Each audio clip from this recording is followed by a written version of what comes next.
falar um pouco do ciclo trigonométrico. A gente vai voltar na ideia de seno, cosseno, tangente, para que possa ficar claro, né, até mesmo na hora agora que a gente vai começar a pensar nas funções trigonométricas. Então aqui eu tenho o ciclo trigonométrico, onde eu tenho, dentro desse ciclo, usei essas coordenadas, tá? Então eu tenho o eixo Y e o eixo X. O eixo Y é o que a gente é representado pelo cosseno. E o eixo Y... Tá, então, voltando. O eixo Y é representado, então, pelo seno. E o eixo X é representado pelo cosseno. Então, para a gente poder lembrar, a gente vai usar a seguinte ideia. Seno sem sono. Se nós estamos sem sono, ficamos em pé, então por isso o eixo Y. Cosseno com sono. Com sono nós estamos, então ficamos deitados, então por isso o eixo X, que é o que fica deitadinho.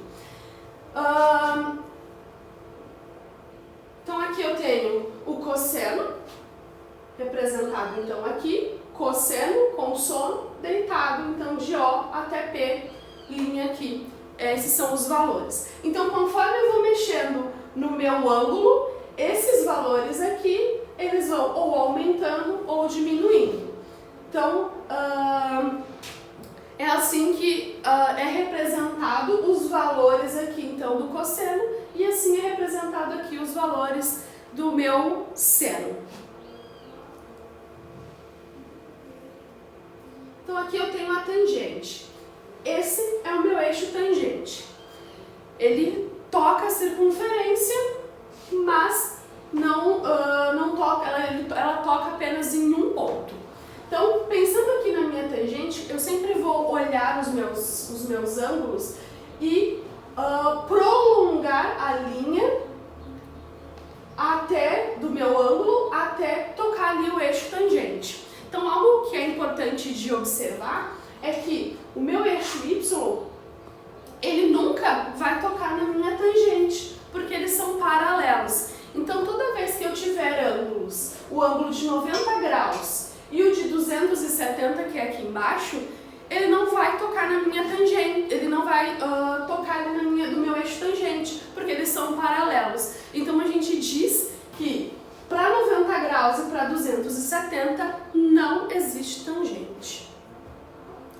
Então, a gente tem aqui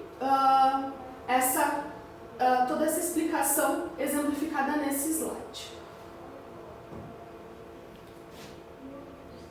Então, a gente tem, então, a relação fundamental. A relação fundamental, a gente pode utilizar, então, a gente usa o triângulo retângulo, nosso famoso triângulo retângulo, para poder exemplificar e demonstrar, então, essa relação trigonométrica. Nessa relação trigonométrica eu tenho que aqui é o meu ângulo, então cateto oposto, eu tenho aqui então o meu seno, aqui eu tenho o meu cosseno e o meu raio da circunferência de 0 até P, que então é 1. Então o que diz na minha relação trigonométrica? Diz que hipotenusa ao quadrado, que é o meu 1, é igual à soma dos quadrados dos catetos. Então, seno ao quadrado mais cosseno ao quadrado.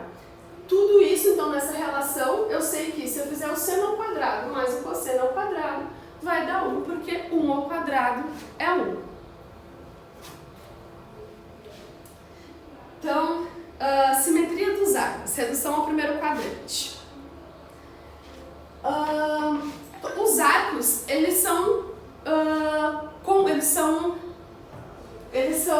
simétricos. Então, como que a gente diz que esses arcos são simétricos? Eu tenho aqui o meu eixo do seno, eu tenho aqui o meu eixo de cosseno. Se eu tenho esse ângulo aqui e eu traço, então, pontilho uma linha aqui, vai me dar um outro ângulo nesse primeiro quadrante, que vai tocar no meu eixo seno no mesmo ponto que esse primeiro. Então, esses são arcos que a gente conclui, então, que são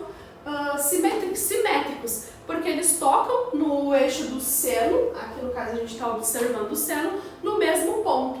E a mesma coisa iria acontecer aqui no cosseno, quando a gente precisa reduzir ao primeiro quadrante. Então, eu posso reduzir esse no primeiro quadrante, esse ao primeiro quadrante, apenas se eu tenho um ponto aqui, eu relaciono esse com ele daqui, com esse daqui. Outro aqui, e assim sucessivamente. Eu vou relacionando e mantendo então uma simetria entre esses pontos. Aqui eu tenho então os valores de cosseno no segundo quadrante. Então a gente tem aqui o segundo quadrante, que é esse daqui, o meu cosseno ele é negativo. Por quê? Porque eu estou alinhando no eixo onde a gente pode referir-se pensando no eixo X. Então aqui ele é negativo. Ele está para o lado direito, esquerdo do zero. E no seno ele é positivo porque ele está acima do zero. Os valores não mudam, a gente só muda aqui um sinal, positivo ou negativo. Tá? Então, seno, eles vão ser positivo e no cosseno, negativo.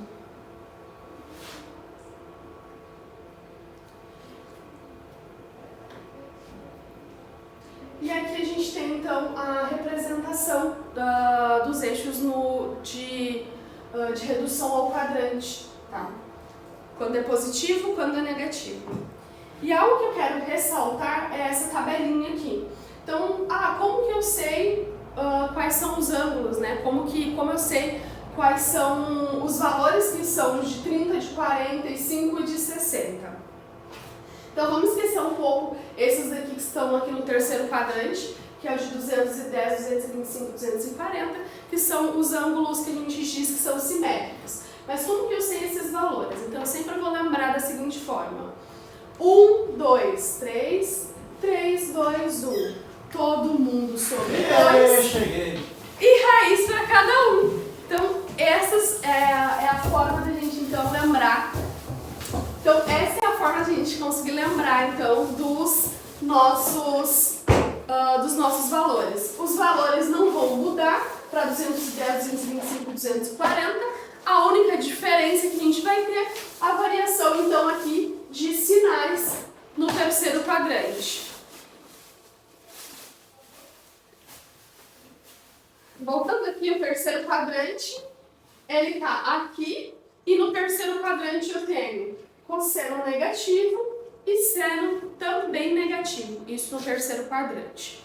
Aí eu olho aqui para o quarto quadrante. No quarto quadrante eu tenho o seno negativo, está abaixo do eixo, e o cosseno ele é positivo. Então, na hora que eu vou colocar os valores do quarto quadrante, então eu tenho aqui o de 30, 45 e 60, que são, né, os valores, os ângulos que estão ali no primeiro quadrante.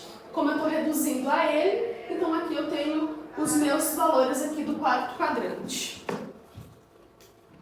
Então, aqui eu tenho então os sinais das funções. Os sinais das funções eu tenho para seno. Se o eixo do seno é sem sono e está em pé, então eu tenho aqui o meu central positivo e embaixo negativo. Cosseno com sono deitado, então eu tenho negativo e positivo. Tangente, como é o eixo que está aqui tocando, então positivo e positivo, negativo e negativo. Então, essa seria essa primeira parte de trigonometria.